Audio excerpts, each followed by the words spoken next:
Hi friends, welcome back to my channel.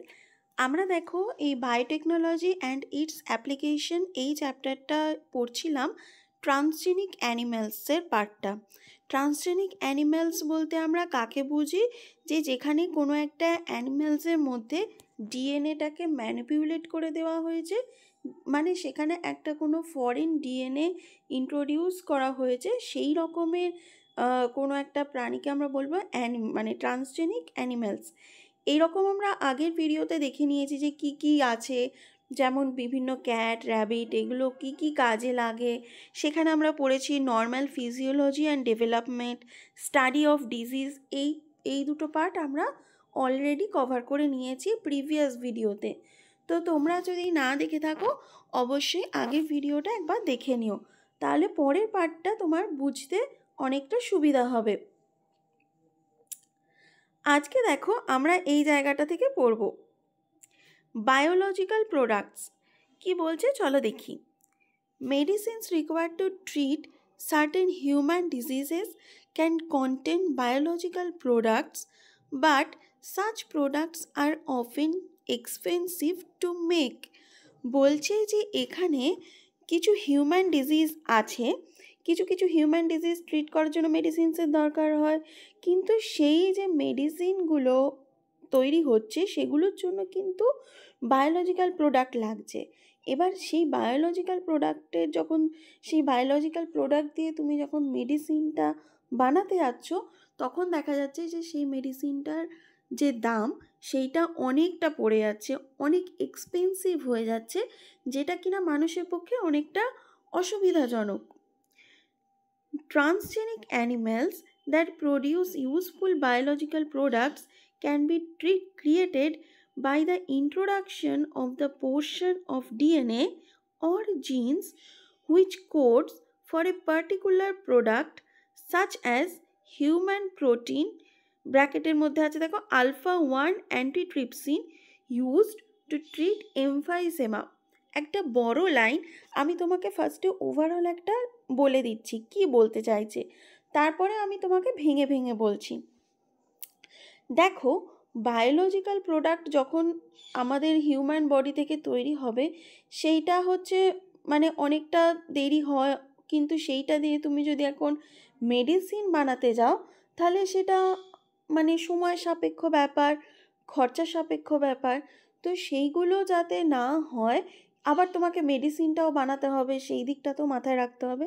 সেই জন্য কি করা হয়েছে, যে হিউম্যান জিন নিয়ে কোনো একটা অ্যানিম্যালসের মধ্যে দিয়ে সেটাকে একটা ট্রান্সজেনিক অ্যানিম্যালস বানানো হলো।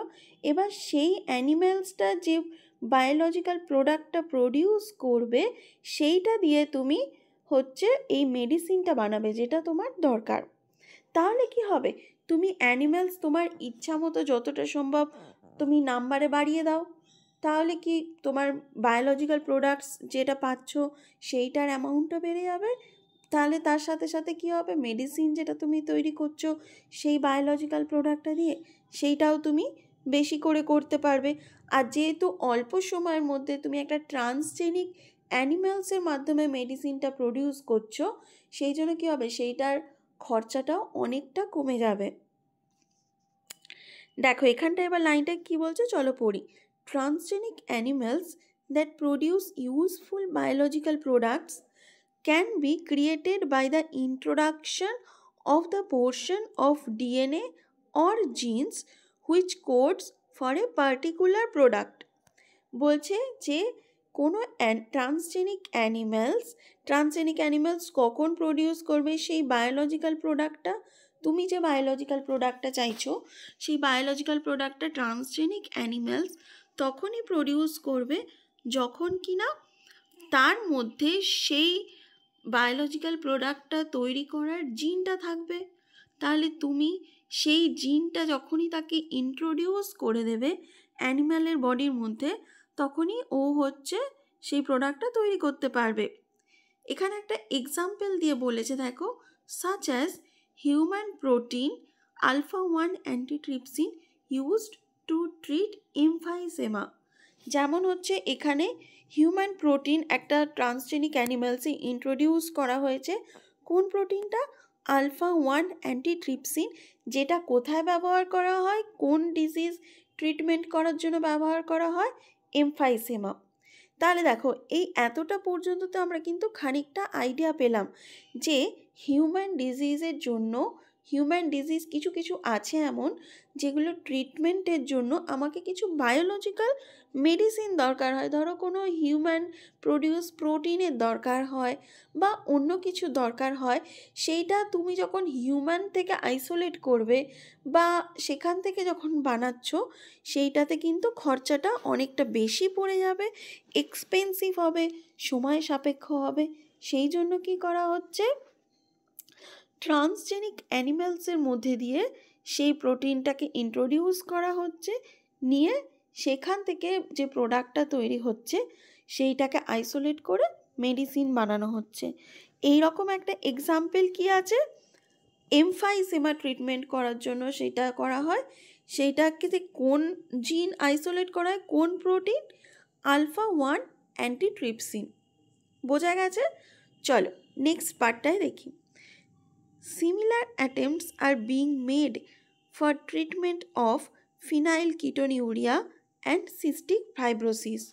বলছি এই রকমই কিছুটা ট্রিটমেন্ট আমরা আরও দুটো ডিজিজের ট্রিটমেন্টের জন্য ব্যবহার করে থাকি।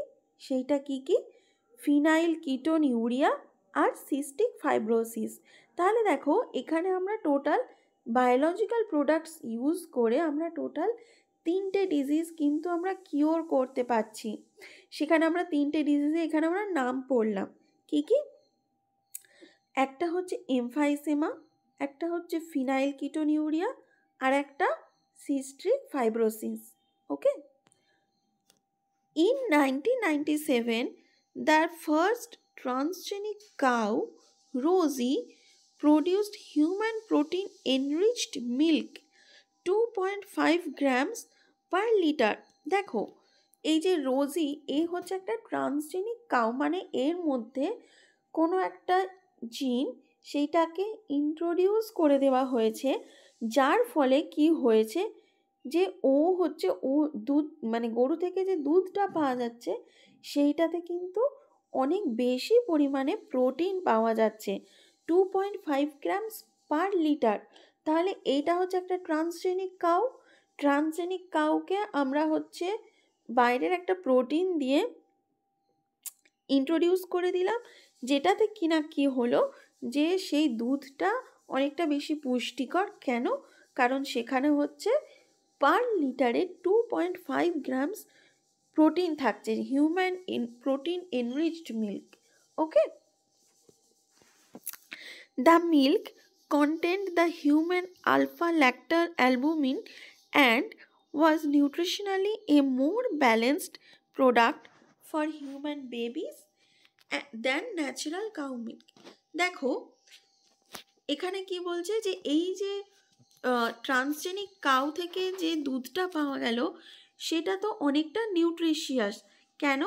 ফার্স্টেই সেটা বললো যে এখানে হচ্ছে 2.4 গ্রামস পার লিটারে তুমি প্রোটিন পাচ্ছ, তার সাথে সাথে তুমি কি পাচ্ছ, এখানে হচ্ছে হিউম্যান আলফা ল্যাক্টো অ্যালবুমিন হচ্ছে এখানে কন্টেন করছে, যেটা কিনা বলছে যে মোর নিউট্রিয়াস, এটা হচ্ছে বেশি পুষ্টিকর।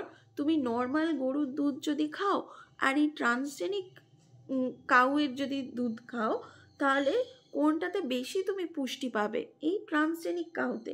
কারণ তুমি সেখানে কিছু জিন ইন্ট্রোডিউস করে দিয়েছো, যেটা কিনা তোমার ওই দুধের, নর্মাল দুধের পুষ্টিটাকে আরও বেশি করে বাড়াতে সাহায্য করছে। ওকে, তাহলে আশা করি যে তোমরা এখানটা বুঝতে পেরেছো। আমি পরের ভিডিওটায় বাকি দুটো পড়িয়ে দেবো। ওকে, তাহলে তোমাদের যদি কোথাও বুঝতে অসুবিধা থাকে অবশ্যই কমেন্ট সেকশনে মেসেজ করো, আমি রিপ্লাই দেওয়ার চেষ্টা করব। ওকে, থ্যাংক ইউ, টাটা।